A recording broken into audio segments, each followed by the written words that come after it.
Okay, after स्टोकियोमेट्रिक defect के बाद जो सेकेंड टाइप के डिफेक्ट हैं दैट इज जिसको हम लोग बोलते हैं इम्प्योरिटी डिफेक्ट।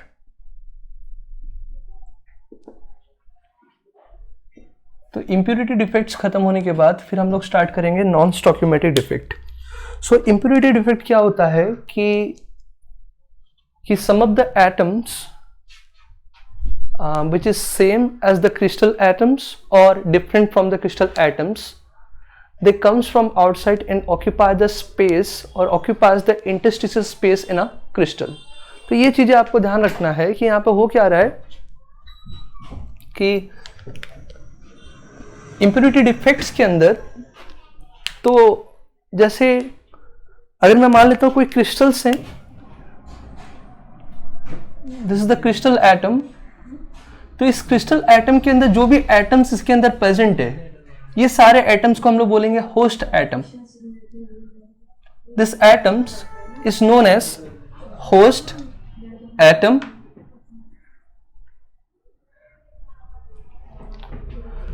तो इन इम्प्योरिटी डिफेक्ट क्या होता है कि हम लोग बाहर से इम्प्योरिटी ऐड करेंगे इस क्रिस्टल के अंदर, मतलब बाहर से एटम्स को क्या करेंगे, इंक्लूड करेंगे इस क्रिस्टल्स के अंदर। अब जो एटम्स हम लोग बाहर से लेके आएंगे as a impurity, it may be same as a host atom और it may be different from the host atom. बोलने का मतलब ये होता है कि ये जो क्रिस्टल जिस एटम से बना हुआ है तो उसी को हम लोग क्या बोलते हैं, होस्ट एटम। तो इम्प्योरिटी मतलब हम लोग यहाँ पे इम्प्योरिटी ऐड कर रहे हैं, मतलब बाहर से एटम को हम लोग क्या करेंगे यहाँ पे इंक्लूड करेंगे। तो यहाँ पे भी दो पॉसिबिलिटी होता है। तो पहला पॉसिबिलिटी ये होता है कि हम लोग जो एटम ऐड कर रहे हैं बाहर से, इम्प्योरिटी एटम जो ऐड कर रहे हैं वो क्या हो, सेम हो जो इस क्रिस्टल के अंदर पाया जाता है, उसी टाइप का एटम हो। और दूसरा पॉसिबिलिटी ये होता है कि जो एटम हम लोग बाहर से ऐड कर रहे हैं वो एटम क्या होना चाहिए, different from this host atom. तो ये चीजें आपको क्लियर है, बराबर। तो आगे हम लोग आगे बढ़ते हैं कि impurity defects are generally two types. अगर देखा जाए तो impurity defects are generally two types. The one is substitutional impurity defect and the second one is, तो इसको हम लोग देख लेते हैं, दे आर टू टाइप्स। तो ये दो टाइप के हैं, एक है सब्स्टिट्यूशनल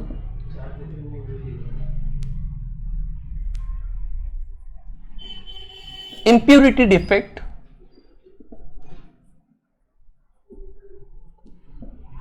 the second one that is interstitial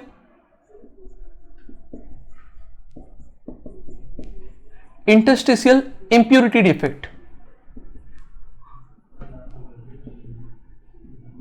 तो ये दो टाइप के डिफेक्ट हैं जो इम्प्योरिटी डिफेक्ट के अंदर पड़ते हैं। अब अपन क्या करते हैं, फर्स्ट वन उसके बारे में देखते हैं कि सब्स्टिट्यूशनल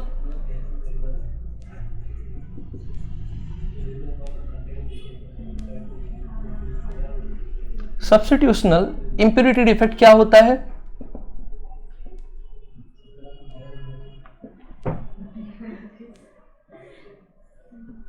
ओके, तो सब्स्टिट्यूशनल इम्प्योरिटी डिफेक्ट क्या होता है कि यहाँ पे, इससे पहले अपन क्या करते हैं, इसको समझने से पहले अपन एक क्रिस्टल बनाते हैं। For example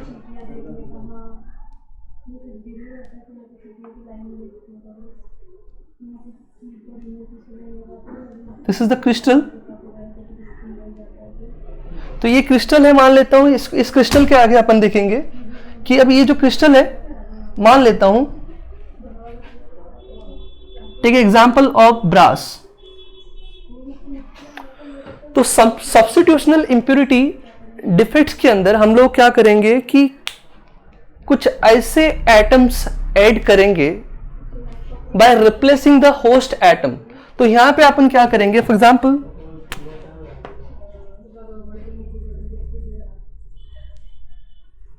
so these all are host atoms which is present inside the crystals। तो सब्स्टिट्यूशनल इंप्योरिटी डिफेक्ट में अपन क्या करेंगे कि कोई भी एक इंप्योरिटी एटम, जो एटम बाहर से लेके आ रहे हैं, इसको अपन क्या करेंगे, रिप्लेस कर देंगे होस्ट एटम से। सो सब्स्टिट्यूशनल इंप्योरिटी डिफेक्ट का डेफिनेशन क्या होगा कि it is the defect in which the impurity atom get replace the host atom of a crystal. तो this is known as substitutional impurity defect. तो basically अगर definition के बारे में देखा जाए तो डेफिनेशन क्या होगा, in this defect, in this defects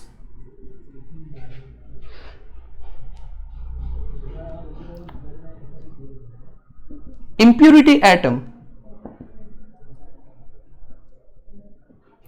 is replace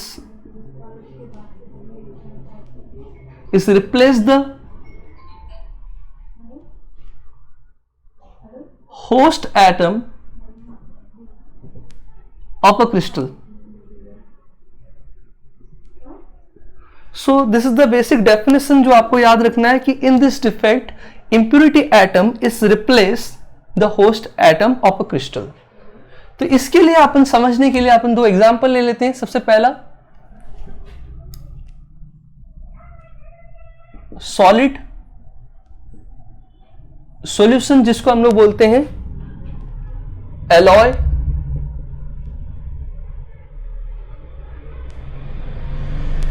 तो यहां पे एग्जाम्पल अपन ले लेते हैं किसका, ब्रास का। Take the example of brass. Brass जो होता है ये एक्चुअली अगर देखा जाए, it is a crystal in which copper is act as a host atom. मतलब जो ब्रास जो क्रिस्टल होता है वो किससे बना हुआ रहता है, कॉपर से बना हुआ रहता है। तो इसके अंदर जो भी एटम्स हैं ये सब के सब किससे बने हुए हैं, कॉपर से बने हुए हैं।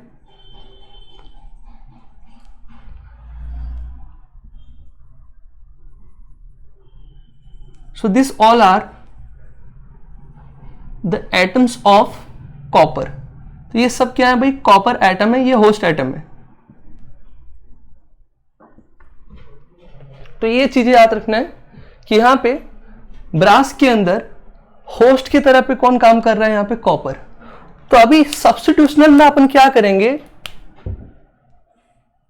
कि कुछ जिंक के एटम अपन क्या करेंगे, कॉपर एटम से रिप्लेस कर देंगे। तो इसकी वजह से क्या होगा कि जो नया क्रिस्टल बनेगा, तो यहां पे क्या होगा, जो नया क्रिस्टल बनने वाला है, जो कॉपर का भी ब्रास जो बनेगा यहां पे, वो इस फॉर्म में रहेगा।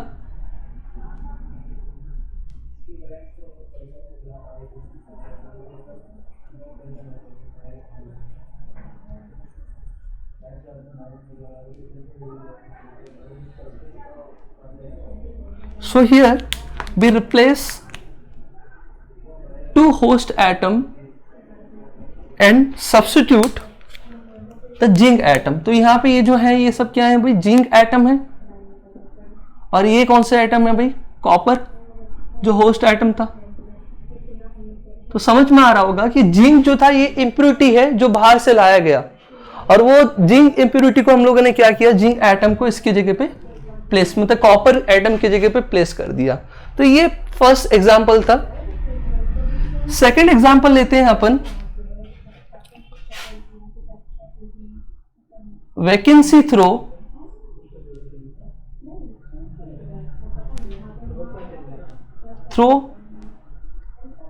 एलियोवैलेंट इंप्योरिटी। अब एलियोवैलेंट का मतलब क्या होता है, यहां पे हम लोग ऑक्सीडेशन के ऊपर बात करेंगे। अब वैकेंसी थ्रू एलियोवैलेंट इंप्योरिटी में मान लेता हूं कि हमारे पास एक क्रिस्टल है जो सोडियम क्लोराइड से बना हुआ है। मान लेता हूं यहां पे NaCl का क्रिस्टल है, ये Na+ है, Cl-, और यहां पे Na+ Cl- है।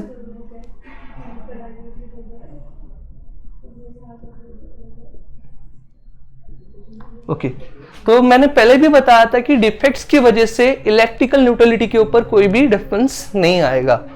तो जैसे ही हम लोग इसको इंप्योरिटी डिफेक्ट में बात करेंगे, तो यहां पर मैंने क्या किया कि इस क्रिस्टल के अंदर मैंने डोपिंग किया SrCl2 का, और SrCl2 का हमको पता है कि अगर इसको ब्रेक करेंगे तो इस फॉर्म में आएगा Sr2 प्लस Cl माइनस। तो जैसे ही अपन क्या करेंगे कि सोडियम एटम्स को रिप्लेस करेंगे, here we add some Sr molecules और Sr atoms or ions into this crystal, because Sr having 2+ oxidation state, hence for that to maintain the electrical neutrality, for that we have to remove 2 sodium atom so that the charge is valence। देखो अगर मैं Sr2+ यहां पे substitute करता हूं, तो क्योंकि इसके ऊपर 2 पॉजिटिव चार्ज है, इसको बैलेंस करने के लिए मुझे क्या करना पड़ेगा, 2 सोडियम एटम को क्या करना पड़ेगा, रिप्लेस करना पड़ेगा। तो यहां पे जो नया ये बनेगा वो इस फॉर्म में रहेगा कि Na+Cl-, ये वैकेंसी हो गया। मान लेता हूं यहां पे मैंने क्या किया है,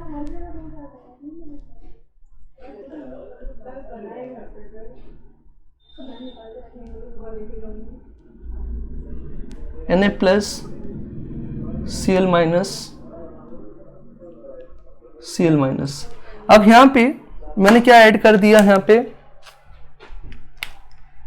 Sr2+, बट ये जो पोजीशन रहेगा ये वैसे ही वैकेंट रहेगा, क्योंकि यहां पे मैंने Sr2+ ऐड किया है, क्योंकि मुझे चार्ज को क्या करना है, इलेक्ट्रिकल न्यूट्रलिटी को मेंटेन रखना है। So here the oxidation state of Sr2+ is 2+, Sr is 2+. So in order to balance the electrical neutrality, for that we have to remove 2 sodium atom or 2 sodium ion for the single molecule of Sr2+. तो ये आपको, ये भी example है किसके, सब्स्टिट्यूशनल impurity defect के अंदर। तो ये इसके बारे में मैंने बताया सब्स्टिट्यूशनल, ये इंपॉर्टेंट है जो आपको याद रखना है, क्योंकि ये भी आपके सिलेबस में इस बार इंक्लूड किया गया है, इसके लिए इसको भी बताना पड़ रहा है।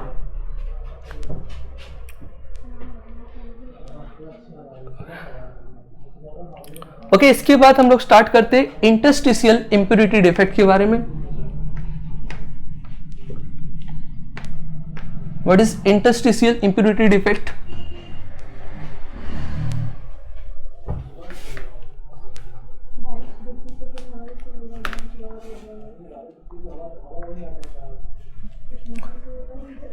सो इंटरस्टिशियल इंप्योरिटी डिफेक्ट में आपको समझ में आ रहा होगा कि हम लोग यहां पे क्या करेंगे कि इंप्योरिटी को बाहर से ऐड करेंगे, और वो कहां पे जाके ऐड हो जाएगा, in interstitial space which is present in a crystal.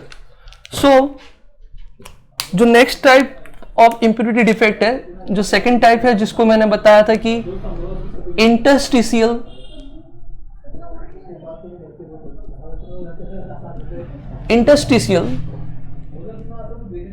Impurity defects. तो यहां पे जो इंप्योरिटी हम लोग बाहर से ऐड करेंगे वो डायरेक्टली कहां पे ऐड हो जाएगा, it is directly added into the interstitial space of the crystal.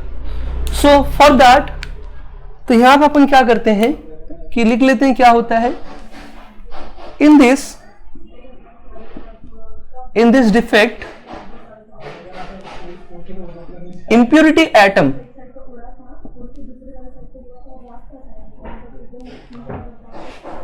occupy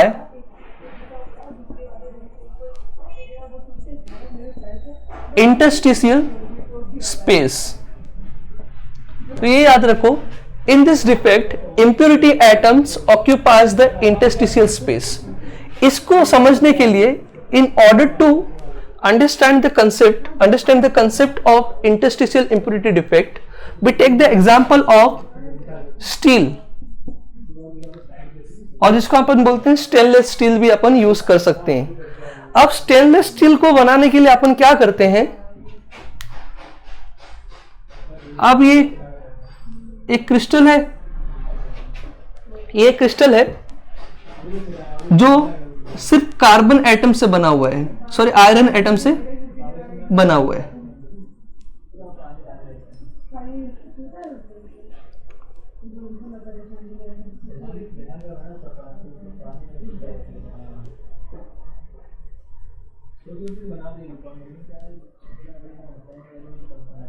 so this is अगर देखा जाए ये पूरा किससे फील्ड है, आयरन एटम। यहां पे जो है इस क्रिस्टल के अंदर पूरा का पूरा क्या है, आयरन एटम से फील्ड है। अब अपन क्या करेंगे कि इंप्यूरिटी यहां पे क्या ऐड करने वाले हैं अपन, we add some carbon atom into the interstitial space, so the crystal will be formed like this। ये न्यू क्रिस्टल है, यहां पे नंबर ऑफ एटम जो रहेंगे वो सेम रहेंगे।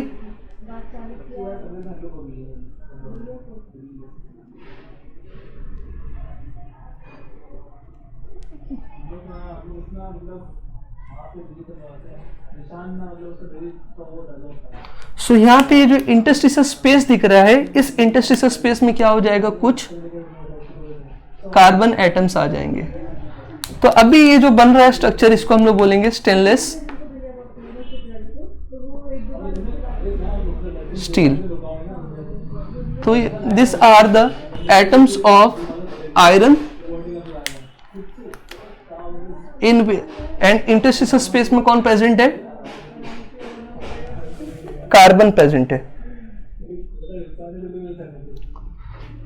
तो ये एग्जाम्पल था किसके बारे में, इंटरस्टिशियल इंप्यूरिटी डिफेक्ट के बारे में। अब यहां पे क्या खत्म होता है आपका, इंप्यूरिटी डिफेक्ट्स खत्म होते हैं। अब अपन स्टार्ट करते हैं, now we will start with non स्टोकियोमेट्रिक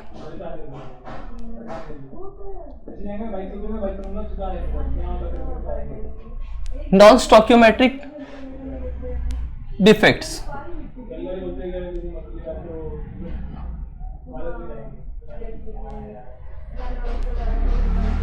अब अपन देखते हैं कि नॉन स्टोकियोमेट्रिक डिफेक्ट्स क्या होते हैं। अब नॉन स्टोकियोमेट्रिक डिफेक्ट क्या होंगे कि the chemical formula of compound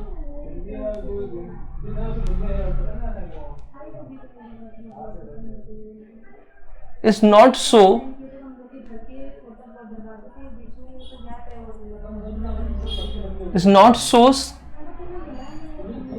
fixed ratio of number of atoms, और अगर आयनिक कंपाउंड है तो number of cation and number of anion. तो यहां पे जो फिक्स रेशियो है वो अलग है, कि यहां पे जो एटम्स का रेशियो होगा वो क्या होगा, अलग अलग होंगे, और number of cation and the number of anion का जो फॉर्मूला रहेगा वो भी क्या होगा, अलग होगा।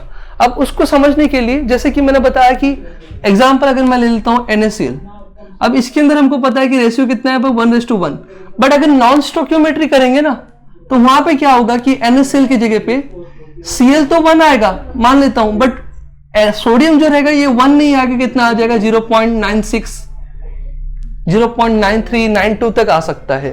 तो इस टाइप का जो डिफेक्ट होता है इसको हम लोग बोलते हैं नॉन स्टोकियोमेट्रिक डिफेक्ट, जहां पे एटम्स का जो रेशियो रहेगा वो फिक्स नहीं रहेगा, मतलब सेम नहीं रहेगा, वो हमेशा क्या होगा, चेंज होगा।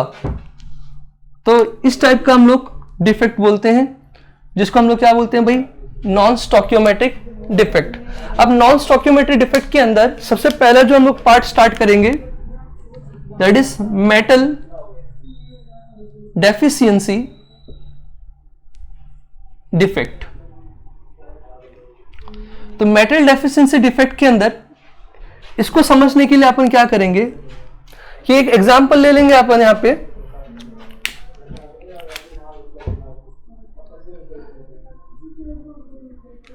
सोडियम। तो इसको मेटल डेफिशिएंसी डिफेक्ट, अब इसको अपन क्या करते हैं, यहां तक आप लोग लिख लो, उसके बाद अपन मैं पूरा रेस करता हूं, फिर हम लोग स्टार्ट करते हैं यहां से। ओके हो गया लिख के देना। सो नॉन स्टोइकियोमेट्रिक डिफेक्ट के अंदर जो सबसे पहला पार्ट हम लोग को पढ़ना है that is metal deficiency defect. So metal deficiency defect के अंदर सबसे पहला जो मैंने बताया कि यहां पे सबसे पहला पार्ट हम लोग पढ़ेंगे that is metal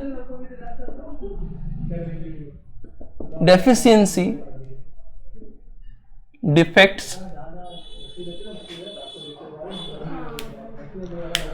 so metal deficiency defect के अंदर हम लोग देखते हैं कि क्या पढ़ना है अपने को।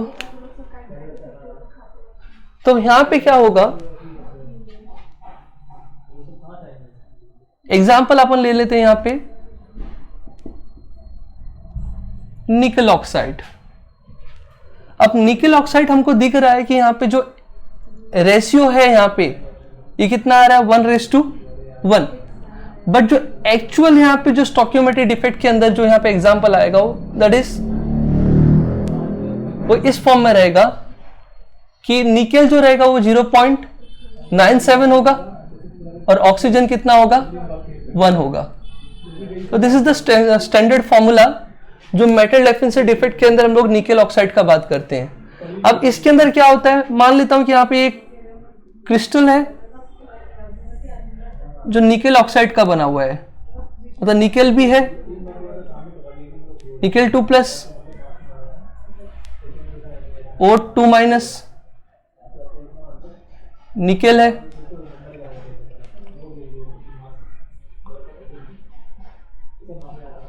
O2-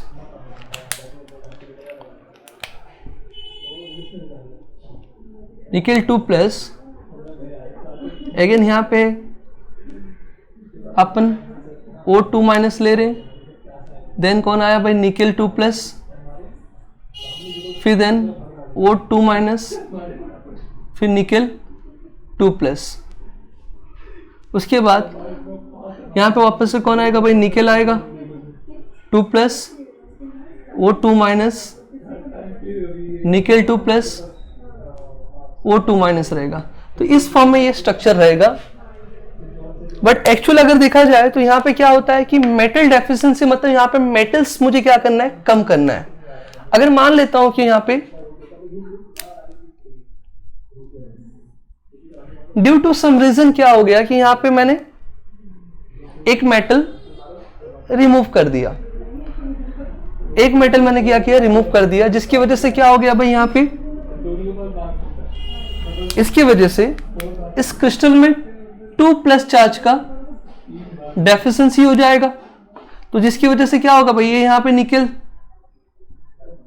2+, O2-,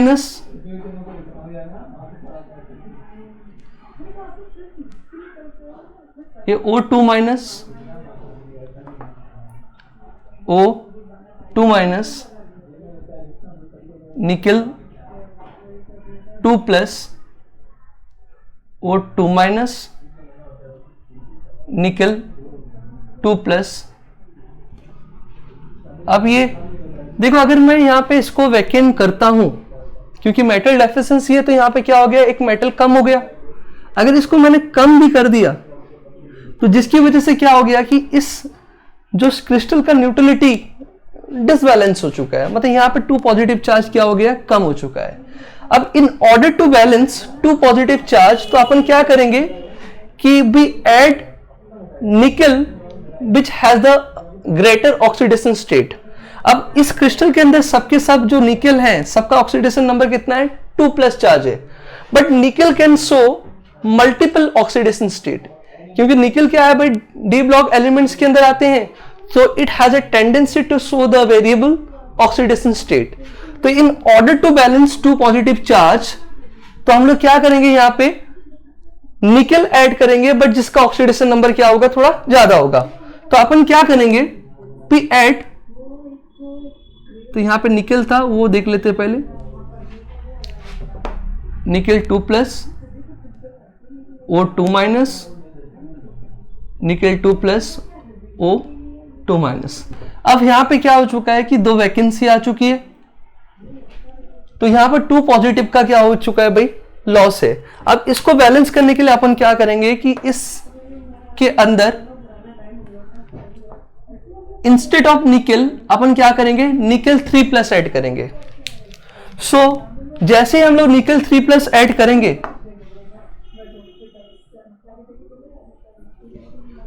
तो सम ऑफ द निकेल, अभी इसकी जगह पे, इन दोनों की जगह पे मैं क्या करूंगा, निकेल 3 प्लस ऐड कर दूंगा। ये मान लेता हूं निकेल 2 प्लस है, सेम स्ट्रक्चर रहेगा, O2 माइनस, ये वैसे ही वैकेंट रहेगा और ये क्या हो जाएगा, O2 माइनस हो जाएगा। यहां पे O2 माइनस, ये निकेल की जगह पे क्या हो जाएगा, निकेल 2 प्लस की जगह पे क्या हो जाएगा, यहां पे निकेल 3 प्लस आ जाएगा, निकेल 3 प्लस। सेम यहां पे भी क्या हो जाएगा, निकेल 3 प्लस हो जाएगा। अब 2 निकेल 3 प्लस की वजह से क्या हो गया कि यहां पे जो 2 प्लस चार्ज कम हो गया था वो क्या हो जाएगा, बैलेंस हो जाएगा, जिसकी वजह से इलेक्ट्रिकल न्यूट्रलिटी क्या हो जाएगा, कम हो जाएगा। बट एक चीज कॉमन ये है कि जो मेटल का डेफिशिएंसी हुआ है, क्योंकि यहां पे 2 मेटल है, मतलब देखो इस पूरे क्रिस्टल के अंदर देखा जाए तो एक मेटल का डेफिशिएंसी हुआ है एज कंपेयर टू जो हम लोग का जो बेस था। अगर मैं बात करूं, ये जो न्यू हम लोग का जो स्टार्टिंग का जो क्रिस्टल था, इस क्रिस्टल के कंपैरिजन में अगर देखा जाए तो यहां पे एक निकल एटम का डेफिशिएंसी हुआ है, इसी के लिए हम लोग उसको क्या बोलते हैं, मेटल डेफिशिएंसी डिफेक्ट। अब एक निकल कम होने की वजह से जो इसका निकल और ऑक्सीजन का जो रेशियो है वो क्या हो गया है, डिसबैलेंस हो चुका है। इसकी वजह से यहां पे जो निकल और ऑक्सीजन का रेशियो आता है वो अराउंड कितना होता है, ये तो 1 होता है, बट निकेल जो होता है ये 1 नहीं होता है, 1 से थोड़ा कम होता है, अराउंड 0.97। तो ये फॉर्मूला आपको याद रखना है फॉर मेटल डेफिशिएंसी डिफेक्ट के लिए। तो यहां पे क्या हो गया, और बाकी जो remaining are same,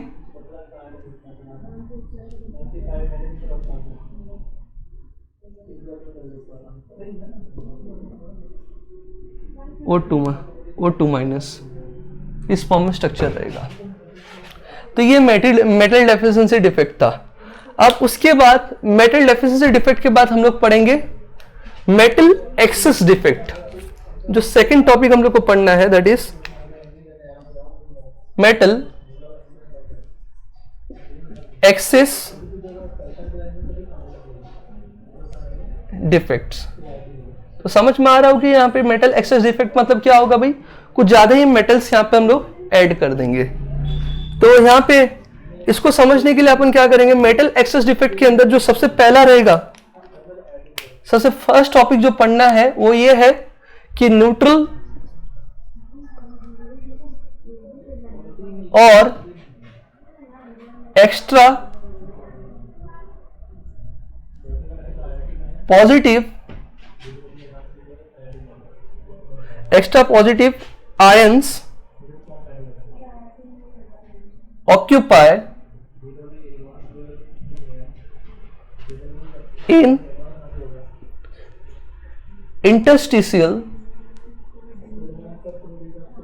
defects। Neutral और एक्स्ट्रा पॉजिटिव आयंस ऑक्यूपाई इन इंटरस्टिशियल डिफेक्ट। अब इसको समझने के लिए जो हम लोग एग्जाम्पल यूज करेंगे, क्या होता है यहां पे, अब नाम से समझ में आ रहा है कि जो इंटरस्टिशियल पोजीशन रहेगा क्रिस्टल के अंदर, वहां पे अपन क्या करेंगे, मेटल्स, जो न्यूट्रल एटम रहेगा न्यूट्रल मेटल को ऐड करेंगे, या फिर अपन क्या करेंगे, यहां पे पॉजिटिव आयंस को ऐड करने का काम करेंगे। अब इसको समझने के लिए अपन क्या करेंगे, एक एग्जांपल लेंगे किसका, जिंक ऑक्साइड का क्रिस्टल लेंगे। Here to understand the concept of metal excess defect, अब इसके अंदर भी 2 होते हैं, याद रखो। सबसे पहला जो है न्यूट्रल और एक्स्ट्रा पॉजिटिव आयन ऑक्यूपाइज इन इंटरस्टिशियल डिफेक्ट। देखो metal excess defect it can be achieve by the first one, that is interstitial space में क्या करें, जो एटम्स होते हैं, मेटल्स होते हैं, उसको ऑक्यूपाई करवा दें तो उससे भी बढ़ जाएगा। और दूसरा आएगा बाय एनायन वैकेंसी डिफेक्ट। अगर एनायन का नंबर कम हो जाएगा तो उससे क्या होगा भाई, मेटल्स के अमाउंट क्या हो जाएंगे, बढ़ जाएंगे। तो दिस इज द न्यूट्रल और extra positive ion occupy in interstitial defect. It can be explain by taking example of zinc oxide. अब जिंक ऑक्साइड का अगर मैं क्रिस्टल लेता हूं,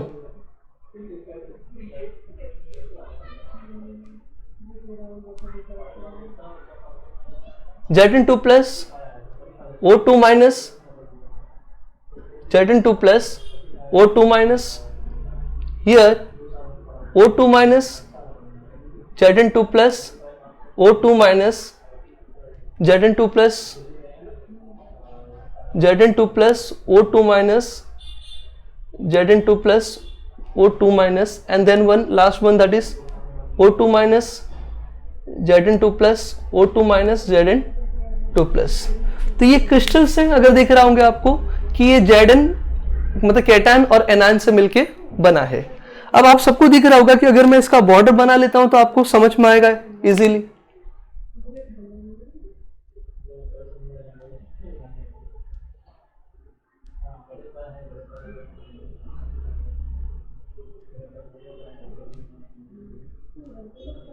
तो ये आपको थोड़ा अच्छे से समझ में आ रहा होगा कि आप सबको दिख रहा होगा कि यहाँ पे जो भाई, क्योंकि यहाँ पे एटम जो है स्फेरिकल है, इसकी वजह से यहाँ पे कुछ स्पेस दिख रहा होगा। इसी को हम लोग क्या बोलते हैं, interstitial space.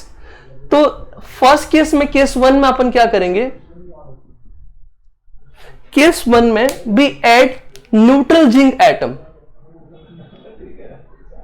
Add neutral zinc atom into the interstitial site और interstitial space। तो इससे क्या हो जाएगा, जैसे ही आप ऐड करोगे जिंक तो ये क्या हो जाएगा भाई, Zn यहां पे आ जाएगा। तो इससे क्या होगा कि आपका जो मेटल जो रहेगा वो क्या हो जाएंगे भाई, बढ़ जाएंगे। क्योंकि Zn जिंक ऑक्साइड के अंदर जिंक जो है वो मेटल है और ऑक्सीजन जो है ये नॉन मेटल है। तो फर्स्ट केस ये था कि जिंक का जो अमाउंट था वो क्या हो गया, हम लोगों ने डोपिंग करवा दिया कहां पे, इंटरस्टिशियल स्पेस के अंदर। तो जिसकी वजह से जिंक का अमाउंट क्या हो गया, बढ़ गया। दूसरा केस जो केस नंबर 2 है, केस नंबर 2 में क्या होता है कि जैसे ही हीट होता है, ऑन एक्सेस हीट, जो Zn है, the Zn solid, it will get converted into Zn2 plus and 2 electron में। और जिसकी वजह से क्या होता है कि क्रिस्टल के अंदर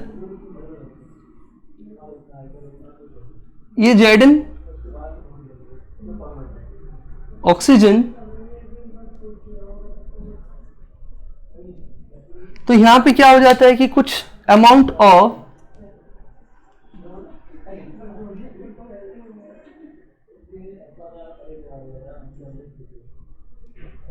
तो सम अमाउंट ऑफ क्या हो जाता है, यहां पे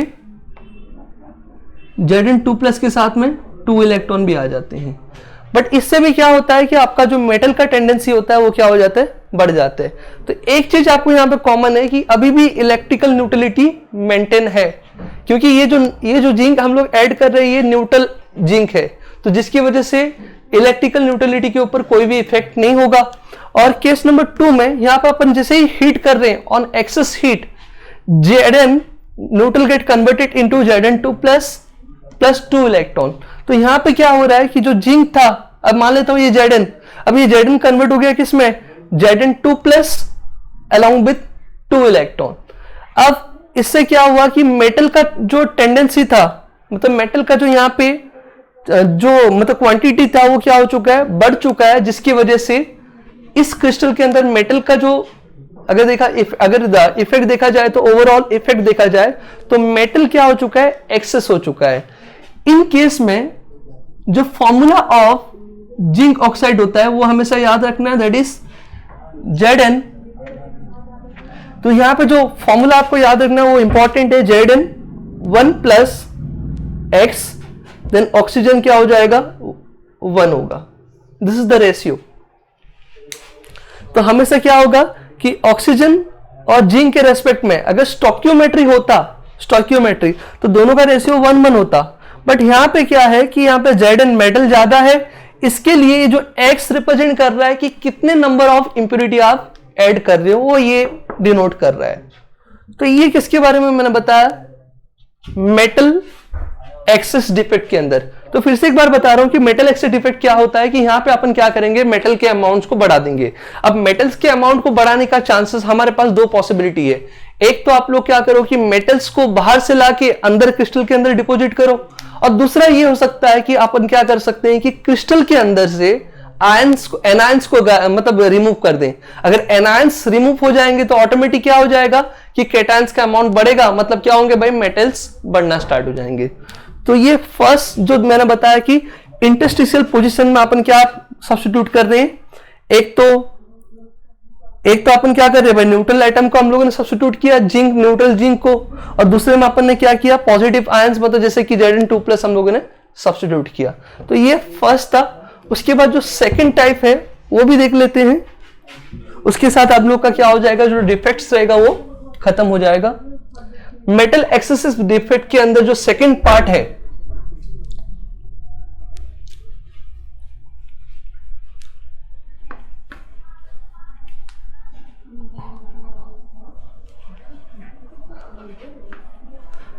बाय डेफिशिएंसी ऑफ एनायन। यहां पर अपन क्या करेंगे कि एनायंस का डेफिशिएंसी के बारे में देखना है। अगर एनायन, ऑब्वियसली बात है, अगर एनायन कम हो जाएगा तो क्या हो जाएगा भाई, कैटायंस का अमाउंट बढ़ जाएगा, और कैटायन क्या है, मेटल है। तो second topic that is by anion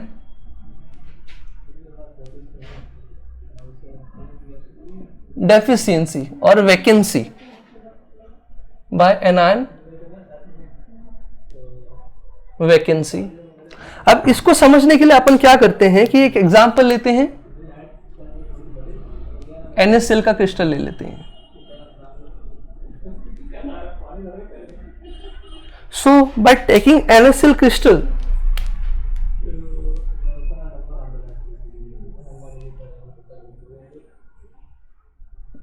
this is Na plus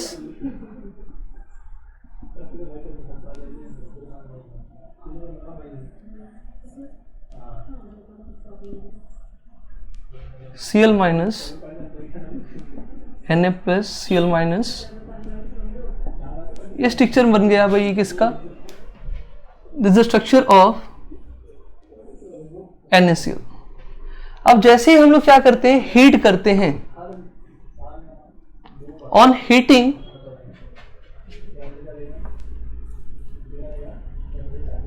heating क्या होता है कि जो सोडियम है it will get converted into sodium vapour,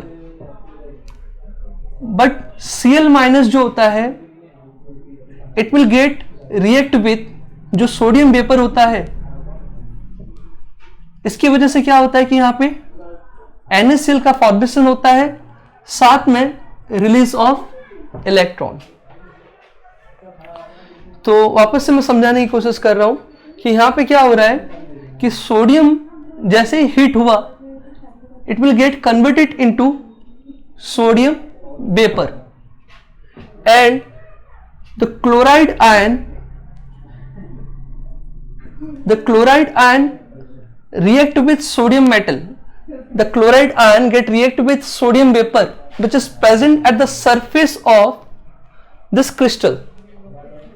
जैसे ही ये दोनों आपस में रिएक्शन करेंगे तो क्या मिलेगा अपने को यहाँ पे, NaCl along with इलेक्ट्रॉन।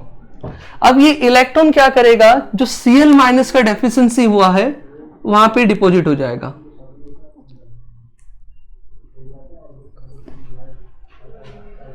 अब due to presence of this electron, और ये NaCl जो होता है इसका स्ट्रक्चर जो आएगा ये लाइक येलो कलर। और वन मोर थिंग, इसी प्रॉपर्टी को हम लोग F सेंटर प्रॉपर्टी भी बोलते हैं। आप लोगों ने देखा होगा कि क्रिस्टल्स के अंदर क्या होते हैं, अलग अलग कलर्स शो होते हैं। तो मोस्टली क्वेश्चंस आते हैं कि जो क्वेश्चंस ये आता है कि क्रिस्टल के अंदर जो अलग अलग टाइप के कलर होते हैं, it is due to generally क्या होता है भाई, F सेंटर की वजह से होता है। कि यहां पे देख लेते हैं, देखो क्या हो रहा है, सिंपल सी बात है, वापस से मैं समझा रहा हूं कि एनायन वैकेंसी मतलब क्या हो रहा है कि जब मैं हीट कर रहा हूं क्रिस्टल्स को, तो Cl minus it will get remove from this part and combine with sodium to form NaCl and along with electron. अब NaCl के साथ में क्या हो गया भाई, इलेक्ट्रॉन रिलीज हुआ। अब ये जो इलेक्ट्रॉन था, अब ये क्या करेगा, जो पहले क्लोराइड था यहां पे, इसकी जगह पे क्या होगा, ऑक्यूपाई कर लेगा। अब ये इलेक्ट्रॉन जैसे ही यहां पे ये डिपॉजिट हो गया इस वैकेंसी के अंदर, इस इलेक्ट्रॉन की वजह से क्या होता है, और ये इलेक्ट्रॉन जो है सम अमाउंट ऑफ क्या होता है, वेवलेंथ को एब्जॉर्ब करता है, और जिसकी वजह से ये कलर प्रॉपर्टी शो करता है। जो यहां पे अगर देखा जाए NaCl का कलर येलो आता है। इस प्रॉपर्टी और इस फिनोमिना को हम लोग बोलते हैं F सेंटर प्रॉपर्टी के बारे में। तो ये हम लोगों ने बताया, ये जो सारे एग्जांपल्स मैंने बताया किसके बारे में बताया, नॉन स्टोकियोमेट्रिक डिफेक्ट्स के बारे में मैंने बताया। फिर भी यहां तक तो मैंने समझा है, यहां पे आप लोगों का डिफेक्ट्स कंप्लीट होता है। और रही सो डिफेक्ट्स का एक लास्ट जो पार्ट था, हम लोगों ने बताया था कि नॉन स्टोकियोमेट्रिक डिफेक्ट्स के अंदर भी एक पार्ट था जिसको हम लोग बोलते हैं by anion vacancy. Due to anion vacancy क्या होता है कि जो मेटल्स का डेफिशिएंसी होता है वो बढ़ जाता है, और मेटल का जो अमाउंट होता है वो बढ़ जाता है, जिसको हम लोग बोलते हैं एक्सेस मेटल। सो अगर आप एनायन का अमाउंट कम करते हैं, तब भी क्या होता है कि जो मेटल का टेंडेंसी होता है वो क्या हो जाता है, बढ़ जाता है। मेटल का जो अमाउंट्स होते हैं वो बढ़ जाते हैं। अब ये क्रिस्टल है जिसको हम लोग बोलते हैं, और generally due to anion vacancy क्या होता है कि it imparts colour to the crystal. तो किसी भी क्रिस्टल का जो कलर होता है, it is due to by anion vacancy, जिसको हम लोग कलर प्रॉपर्टी और F सेंटर भी बोलते हैं। अब बहुत ज्यादा इसी में डाउट होता है, तो आपको ज्यादा टेंशन लेने की जरूरत नहीं है, आपको इस पे बस फोकस करो मैं क्या बोल रहा हूं। For example, we have a crystal of NaCl. If this crystal is heated in presence of sodium vapor, तो अगर मैंने इस क्रिस्टल को सोडियम वेपर के प्रेजेंस पे मैंने क्या किया, हीट किया, तो ये sodium vapour it will diffuse and present at the surface of crystal. It will diffuse and reaches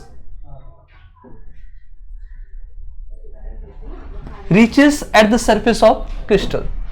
तो आपको पूरा समझने की जरूरत ये है कि मैंने क्या बोला, ये सोडियम क्रिस्टल है। अब इस सोडियम क्रिस्टल को मैंने क्या किया, हीट किया in presence of sodium vapour. Sodium vapour को जैसे ही हीट करूंगा तो ये सोडियम वेपर क्या होगा, डिफ्यूज होके क्रिस्टल के सरफेस पे आ जाएगा। देख लिया जाए, अगर मान लिया जाए तो ये यहां पे ऐसे सरफेस पे ये सोडियम के वेपर्स हैं जो आ चुके हैं। अब सोडियम जैसे ही क्रिस्टल के सरफेस पे डिफ्यूज हो जाएगा तो इस सोडियम के साथ में रिएक्शन करने के लिए जो क्लोराइड आयंस हैं ये अपने रेगुलर पोजीशन को छोड़कर बाहर निकल जाएंगे, जिसकी वजह से क्या होगा,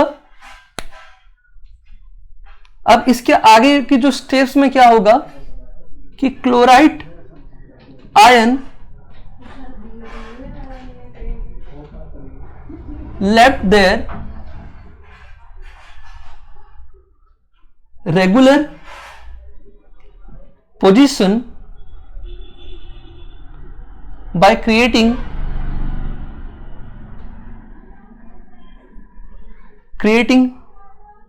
vacant space. So chloride ion left their regular position by creating the vacant space. तो अब क्या होगा कि ये क्रिस्टल से जैसे ही क्लोराइड आयन बाहर निकल जाएगा, तो यहां पे मान लेते हो ये क्लोराइड आयन ने क्या हुआ भाई, बाहर निकल गया। जैसे ही बाहर निकल गया तो यहां पे क्या हो गया, एक टाइप का एनायन वैकेंट स्पेस बन गया। अब ये जो स्पेस बनेगा इसको हम लोग क्या बोलेंगे, एनायन वैकेंट स्पेस। अब ये जो क्लोराइड आयन बाहर निकला है, it will react with this chloride ion, get react with sodium, ये कौन सा, vapour. So chloride ion it will react with sodium vapor to form NaCl, और ये जो NaCl बना है इसका स्ट्रक्चर, जो इसका कलर क्या होता है भाई, येलो कलर का बनता है। और along with इलेक्ट्रॉन, अब ये जो इलेक्ट्रॉन अभी बना है, it will diffuse and occupies the anion vacant space, and this step is known as, and this electron diffuse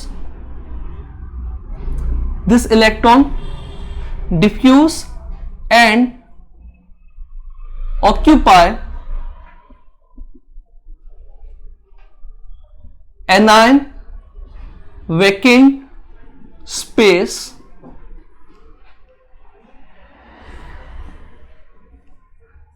तो इसी को हम लोग क्या बोलते हैं, this step is known as F centre, and this phenomena is known as F centre. और इसी प्रॉपर्टी की वजह से क्या होता है कि कोई भी क्रिस्टल, इसी प्रॉपर्टी की वजह से क्या होता है कि कोई भी क्रिस्टल कलर प्रॉपर्टी शो करता है। तो सिंपल सा आप सबको समझ में आना चाहिए। तो मैंने बताया कि हमारे पास एक सोडियम का क्रिस्टल था जिसको मैंने क्या किया, हीट किया in presence of sodium vapour. अब ये सोडियम वेपर क्या हो गया भाई, डिफ्यूज होके कहां पे पहुंच गया, क्रिस्टल के सरफेस के ऊपर। तो अब ये जो सोडियम वेपर, मतलब after reaching the sodium vapour at the surface of crystal, it will gate react with chloride ion molecule. तो जैसे ही क्लोराइड आयन मॉलिक्यूल के साथ में रिएक्शन किया तो there is a vacancy of anion, so Cl minus get react with sodium vapor, it will leads to formation of NaCl along with electron. Here the NaCl structure, it will form the yellow color property, and the electron will diffuse and occupies the anion vacant space, and this phenomena is known as epicenter. And due to epicenter क्या होता है कि crystal के अंदर colour का जो property होता है वो पाया जाता है। तो ये it's all about the defects जो हम लोगों ने देखा। ओके, देखिए अब यहाँ पे तो आप लोगों का जो भी पार्ट था, जो डिफेक्ट्स के रिलेटेड पार्ट्स थे, वो हम लोग कंप्लीट करवा चुके हैं। अब आप लोगों ने देखा होगा कि डिफेक्ट्स की वजह से बहुत सारे प्रॉपर्टी होते हैं जो चेंज हो जाते हैं। लाइक अगर आप लोगों ने देखा होगा कि आयरन जो होते हैं, अगर देखा जाए, जिसको हम लोग लोखंड वगैरह बोलते हैं, उन लोग के अंदर एक प्रॉपर्टी होता है जिसको हम लोग बोलते हैं कोरोजन। तो आयरन्स में क्या होते हैं कि कोरोजन प्रॉपर्टी बहुत जल्दी हो जाते हैं, but due to impurity defects की वजह से तो उस आयरन को हम लोग कन्वर्ट कर देते हैं किसमें, स्टेनलेस स्टील के अंदर। तो जो स्टेनलेस स्टील होता है, इट इज एंटी कोरोसिव होता है। तो दिस प्रॉपर्टी की वजह से क्या हो गया, जो ये डिफेक्ट वाला प्रॉपर्टी हुआ, इसकी वजह से the sum of the property of solids get change. तो ये यहाँ पे हम लोगों ने ये सब जो डिफेक्ट्स थे वो हम लोग देख चुके हैं। अब इस चैप्टर के अंदर अगर देखा जाए तो दो ही पार्ट बचता है, एक होता है electrical property and second one is a magnetic property. Electrical property आप लोग चैप्टर एक आएगा सेमीकंडक्टर इन फिजिक्स में, उस चैप्टर के अंदर आप लोग डिटेल में पढ़ोगे और मैग्नेटिज्म करके एक प्रॉपर चैप्टर आएगा, उसके अंदर आप लोग मैग्नेटिज्म करके पढ़ोगे। The most important thing is that कि आपको इस चैप्टर में आपको क्या करना है कि मैंने जैसे डिफेक्ट्स पढ़ाया तो आपको बस ये करना है कि डिफेक्ट्स का definition and what are the, अगर देखा जाए अगर कोई स्पेशल पॉइंट है तो वो आपको याद रखना है, और जो लास्ट में आपको पढ़ना है वो है एग्जाम्पल्स। ये इंपॉर्टेंट है। अगर इससे रिलेटेड अगर कोई भी इस चैप्टर से रिलेटेड कोई टॉपिक है जिस पे डाउट है, जिसको नहीं समझ में आ रहा है, तो please mention on the comment section, और या फिर आप लोग कांटेक्ट कर सकते हैं। चलिए, thank you, all the best.